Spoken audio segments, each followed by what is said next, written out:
Hi hello welcome back to my YouTube channel. So ಇವತ್ತಿನ ವಿಡಿಯೋದಲ್ಲಿ ನಾನು ನನ್ನ ಡೆಲಿವರಿ ವ್ಲಾಗ್ನ ಶೇರ್ ಮಾಡ್ಕೊತಾ ಇದ್ದೀನಿ. ಆ್ಯಕ್ಚುಲಿ ಡಿಟೇಲಾಗಿ ಚೆನ್ನಾಗಿ ಮಾಡೋಣ ಅಂದ್ಕೊಂಡೆ, ಬಟ್ ನಾನು ಸ್ವಲ್ಪ ಎಮರ್ಜೆನ್ಸಿ ಆಗಿಬಿಡ್ತು. ನನಗೆ ಪೇಯ್ನ್ ಸ್ಟಾರ್ಟ್ ಆಗಿರೋದ್ರಿಂದ ಸೊ ಹಾಸ್ಪಿಟಲ್ಗೆ ಹೋಗ್ತಾ ಇದ್ದೀನಿ. ಸೊ ಆ್ಯಂಡ್ ನಾವು ಚೂಸ್ ಮಾಡಿದಂಥ ರೂಮ್ ಬಂದುಬಿಟ್ಟು ಈ ಒಂದು ರೂಮ್ ಅಂತಲೇ ಹೇಳ್ಬೋದು ಆಗಿತ್ತು.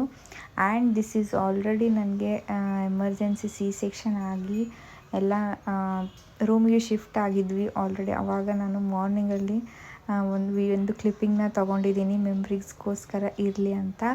ಆ್ಯಂಡ್ ನನಗೆ ಆಗಿರೋದು ಬಂದುಬಿಟ್ಟು ಗರ್ಲ್ ಬೇಬಿ ಅಂತಲೇ ಹೇಳ್ಬೋದು.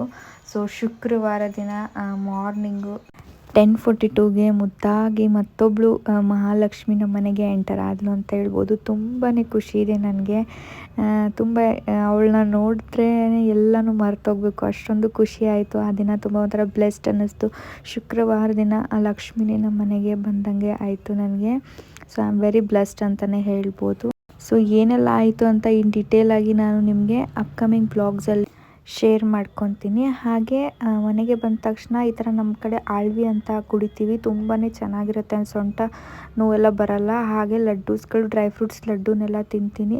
ಸೊ ಏನೆಲ್ಲ ತಗೋಬೋದು, ಹೇಗಿರುತ್ತೆ ರುಟೀನು ಆ್ಯಂಡ್ ನಿಮ್ಮ ಒಂದು ರಿಕವರಿಗೆ ಅದೆಲ್ಲನೂ ಕೂಡ ನಾನು ಅಪ್ಕಮಿಂಗ್ ವ್ಲಾಗ್ಸಲ್ಲಿ ಶೇರ್ ಮಾಡ್ಕೋಬೇಕಂತ ಮಾಡಿದ್ದೀನಿ ಇನ್ಫಾರ್ಮೇಷನ್. ಈ ಒಂದು ವ್ಲಾಗಲ್ಲಿ just information about my journey ಹೇಗಿದೆ ಅನ್ನೋದನ್ನ ಬಗ್ಗೆ. ಹಾಗೆ ನಾವು ತೊಟ್ಟಿಲು ಶಾಸ್ತ್ರನೂ ಕೂಡ 15 ಡೇಸ್ಗೆ ಮಾಡ್ತಾರೆ ನಮ್ಮ ಕಡೆ. ಸೊ 15 ಡೇಸ್ಗೆ ನನ್ನ ಮಗಳಿಗೆ ಈ ಥರ ಡೆಕೋರೇಷನ್ಸ್ನೆಲ್ಲ ತೊಟ್ಲು ತರಿಸ್ಬಿಟ್ಟು ಸೊ ಒಂದು ತೊಟ್ಟಿಲು ಶಾಸ್ತ್ರ ಕೂಡ ಅವಳಿಗೆ ಮಾಡಿದ್ವಿ ಅಂತಲೇ ಹೇಳ್ಬೋದು. ಹಾಗೆ ಇವಾಗಲೇ ನಮ್ಮ ಕಡೆ ನೇಮ್ನ ಇಡ್ತೀವಂತಲೇ ಹೇಳ್ಬೋದು. ಸೊ ಒಂದೊಳ್ಳೆ ನೇಮ್ನ ಅವಳಿಗೆ ಸೆಲೆಕ್ಟ್ ಮಾಡಿದ್ದೀವಿ, ಅದನ್ನು ಇಟ್ವಿ ಅಂತಲೇ ಹೇಳ್ಬೋದು. ನೋಡ್ತೀರಾ ನೀವು ಮುಂದೆ. ಆ್ಯಂಡ್ ಇನ್ನೊಂದೇನೆಂದರೆ ನನಗೆ ತುಂಬ ಸ್ಯಾಟಿಸ್ಫೈಡ್ ತುಂಬ ಲಕ್ಕಿ ಅಂತ ಫೀಲ್ ಆಗುತ್ತೆ. ಬಿಕಾಸ್ ನನ್ನ ಮಗಳಿಗೆ ತಂಗಿ ಬಂದಿದ್ದಾಳೆ. ಸೊ ಅಕ್ಕ ತಂಗಿ ವ್ಯಾಲ್ಯೂ ಯಾರಿಗೆಲ್ಲ ಗೊತ್ತಿರುತ್ತೆ, ಎಷ್ಟು ಅವ್ರು ನಮ್ಮ ಲೈಫಲ್ಲಿ ಇಂಪಾರ್ಟೆಂಟ್ ಆಗ್ತಾರೆ ಅನ್ನೋರಿಗೆಲ್ಲ ತುಂಬ ಚೆನ್ನಾಗಿ ಈ ಒಂದು ಬಾಂಡ್ ಅರ್ಥ ಆಗುತ್ತೆ ಅಂದ್ಕೊಂಡಿದ್ದೀನಿ. ಸೊ ನಮ್ಮ ಲೈಫಲ್ಲೂ ಕೂಡ ಅಕ್ಕ ತಂಗಿ ನಾವು ಏನೇ ಕಷ್ಟ ಬಂದಾಗ ಶೇರ್ ಮಾಡ್ಕೊಳ್ಳೋಕ್ಕಿದ್ದಾರೆ. ಹಾಗೆ ನನ್ನ ಮಗಳ ಲೈಫಲ್ಲೂ ಕೂಡ ಅವಳ ತಂಗಿ ಅವಳೆಲ್ಲ ಭಾವನೆಗಳು ಅವಳನ್ನೆಲ್ಲ ಶೇರ್ ಮಾಡ್ಕೊಳ್ಳೋಕ್ಕಿದ್ದ ಬಂದ್ಲಲ್ಲ ಅನ್ನೋದು ತುಂಬ ಖುಷಿ ಇದೆ. ಹಾಗೆ ಇವಾಗ ನಾವು ನೇಮ್ನ ರಿವೀಲ್ ಮಾಡ್ತಾ ಇದ್ದೀವಿ. ಸೊ ರಿವೀಲ್ಗೆ ಇವಾಗ ಟ್ರೆಂಡಲ್ಲಿ ಇದೆಯಲ್ಲ, ಈ ಥರ ಮಾಡಿಸ್ಬೇಕಂತ ನನಗೆ ತುಂಬಾ ಆಸೆ ಇತ್ತು. ಅದನ್ನ ಓಪನ್ ಮಾಡಿದ ತಕ್ಷಣ ಅಲ್ಲಿ ನೇಮ್ ಇರುತ್ತಲ್ಲ, ಸೊ ಆ ರೀತಿ ಮಾಡೋಣ ಅಂತ ಹೇಳ್ಬೋದು. ಫೈನಲಿ ಸೊ ನೇಮ್ ರಿವೀಲ್ ಆಯಿತು ಅಂತ ಹೇಳ್ಬೋದು. ಸೊ ನಾವು ಅವಳಿಗೆ ದಿಯಾನ್ವಿ ಅಂತ ನೇಮ್ ಇಟ್ಟಿದ್ವಿ.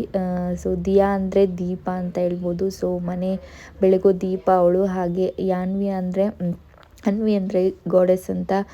ಸೊ ಆ ಒಂದು ನೇಮ್ನ ಸೆಲೆಕ್ಟ್ ಮಾಡಿದ್ವಿ, ನೋಡ್ಬೋದು ನೀವು. ಸೊ ನನ್ನ ಅಪ್ಕಮಿಂಗ್ ವೀಡಿಯೋಸಲ್ಲಿ ನಾನು ಕಂಪ್ಲೀಟ್ಲಿ ನನ್ನ ಡೆಲಿವರಿ ಸ್ಟೋರಿನ ನಿಮ್ಮೊಟ್ಟಿಗೆ ಶೇರ್ ಮಾಡ್ಕೋತೀನಿ. ಆ ದಿನ ಹೇಗಿತ್ತು, ಏನೆಲ್ಲ ಆಯಿತು ಅನ್ನೋದನ್ನ ನಾನು ಶೇರ್ ಮಾಡ್ಕೋಬೇಕು ಅಂದ್ಕೊಂಡಿದ್ದೀನಿ. ಸೊ ಇದರಲ್ಲಿ ನನ್ನ ಅಪ್ಡೇಟ್ಸು ಏನೆಲ್ಲ ಆಲ್ಮೋಸ್ಟ್ ಇಟ್ಸ್ 1 ಮಂತ್ ಆಯಿತು ಅಂತಲೇ ಹೇಳ್ಬೋದು. ಇನ್ನೇನು 1 ಮಂತ್ ಆಗೋಕ್ಕೆ ಬರ್ತಾಯಿದೆ. ಸೊ 19th ಜೂನ್ಗೆ ಬೋರ್ನ್ ಆಗಿಲ್ಲ. ಸೊ ಮಂತಲ್ಲಿ ತುಂಬ ಏನೆಲ್ಲ ಅಪ್ಡೇಟ್ಸನ್ನೆಲ್ಲ ನಾನು ನಿಮಗೆ ಶೇರ್ ಮಾಡಿದ್ದೀನಿ. ಸೊ ನೋಡ್ಬೋದು ತೊಟ್ಟಿಲು ಶಾಸ್ತ್ರ ನಮ್ಮ ಕಡೆ ಈ ರೀತಿ ಮಾಡ್ತಾರೆ. ಅದನ್ನು ಕೂಡ ನಿಮ್ಮೊಟ್ಟಿಗೆ ನಾನು ಇದರಲ್ಲಿ ಶೇರ್ ಮಾಡ್ಕೊಂಡಿದ್ದೀನಿ. ಹೋಪ್ ನಿಮಗೆ ವಿಡಿಯೋ ಇಷ್ಟ ಆಗಿದೆ ಅಂದ್ಕೊಂಡಿದ್ದೀನಿ. ಸೊ ಯಾರೆಲ್ಲ ನನ್ನ ಚಾನಲ್ನ ಇನ್ನೂ ಸಬ್ಸ್ಕ್ರೈಬ್ ಮಾಡದೆ ವೀಡಿಯೋಸ್ ಎಲ್ಲ ನೋಡ್ತಾ ಇದ್ರಿ, so please do subscribe to my YouTube channel. So subscribe ಮಾಡಿಕೊಂಡು ಸಪೋರ್ಟ್ ಮಾಡಿ ಅಂತ ಹೇಳ್ತೀನಿ. ಸೊ ಡೆಲಿವರಿ ಸ್ಟೋರಿನ ಕಂಪ್ಲೀಟಾಗಿ ನಾನು ಹೇಳೋಣ ಅಂದ್ಕೊಂಡೆ, ಬಟ್ ಅಷ್ಟೊಂದು ಇನ್ನೂ ಕಂಫರ್ಟೇಬಲ್ ಇಲ್ಲ.